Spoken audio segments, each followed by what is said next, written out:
Welcome back. Netanyahu's cabinet and the Islamic resistance movement, Hamas, began the first day of indirect talks on Monday in Egypt to establish a ceasefire to the genocide committed in the Gaza Strip. The negotiations are based primarily on the 20-point plan decreed by the Trump administration, which called for the immediate withdrawal of Zionist troops from the Gaza Strip and sanctions any attempt to attack Palestinian sovereign territory. Among the representatives of the Hamas delegation are leaders Khalil al-Hayya and Saher Jabarin, two negotiators who survived an Israeli assassination attempt in downtown Doha that killed 5 people last month. The talks are taking place in the context of the second consecutive year of the massacre perpetrated against Gazan citizens by the Israeli army, resulting in 67,160 Palestinians killed and 169,679 wounded, most of them women and children.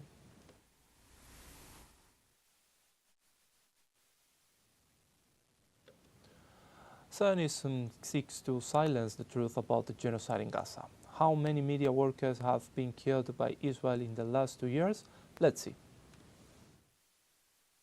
Since the military offensive began in October 2023, Israeli forces have systematically and premeditatedly executed more than 240 journalists and media workers in the Gaza Strip, according to data provided by the Union of Palestinian Journalists.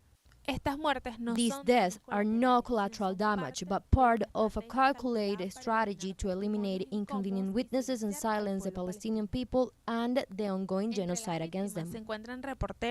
Among the victims are reporters, cameramen, and editors clearly identified by their press vests, many of them murdered along with their families in direct attacks on their homes and newsrooms, acts classified as war crimes.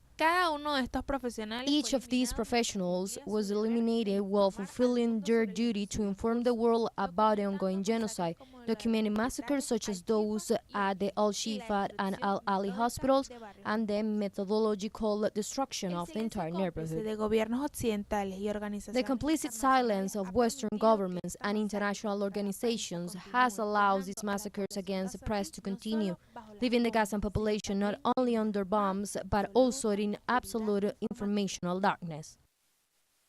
The few surviving journalists were games robbed without protective equipment, electricity, or internet connection, risking their lives so that the world might know the truth. Their courage contrasts with the complicity of those who, arms in hand or from their offices, have made Gaza the most lethal place in the planet to practice journalism. In Morocco, thousands of people marched in the capital against the genocide in the Gaza Strip and the normalization of diplomatic relations with Israel. In the context of the 2 years of ethnic cleansing in Palestine, thousands of Moroccans protested in Rabat against the genocide and massacre perpetrated by the Israeli regime. The protesters also expressed their rejection of the normalization of relations between Morocco and Israel agreed upon at the end of 2020, describing it as a national shame.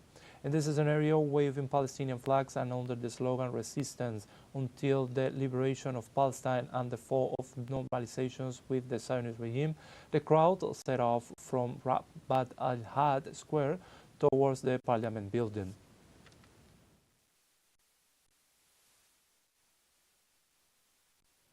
"21 Spanish activists from the global humanitarian sumo flotilla arrived in Spain, deported by the Israeli regime. Carrying Palestinian flags and chanting slogans such as "Palestine will be free," dozens of supporters waited for the activists who landed at the Madrid airport. Last week, the Israeli Navy illegally intercepted the ships of the global sumo flotilla in international waters, putting an end to their attempt to reach the Gaza Strip with humanitarian aid for the Palestinian people. Upon arrival, the Spanish activists claimed to have been victims of intimidation and sleep deprivation by Israeli officials.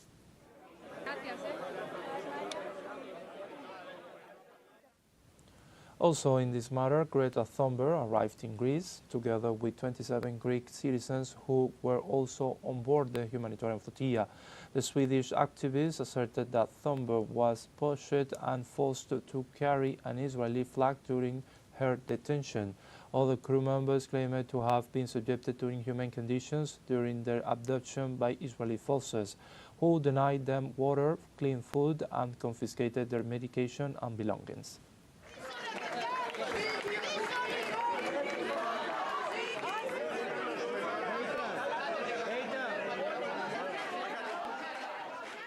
Now in Turkey, thousands of people are mobilizing to express their rejection of the genocidal aggression against the Gaza Strip on the eve of the anniversary of Operation Al-Aqsa Flood.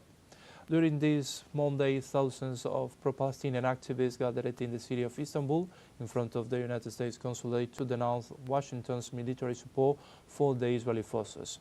Under the slogan "Solidarity with Gaza," the protesters raised their Palestinian flags and banners to demand an end to the aggression and light for the people of Palestine. They also denounced the death of more than 66,000 martyrs since 2023.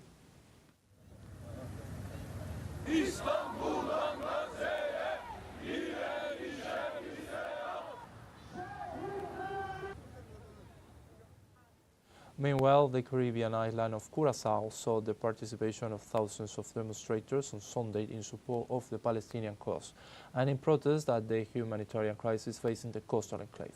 Similarly, the demonstrators denounced the hijacking of the global sumo humanitarian flotilla in international waters while en route to the Gaza Strip to deliver food and medicine.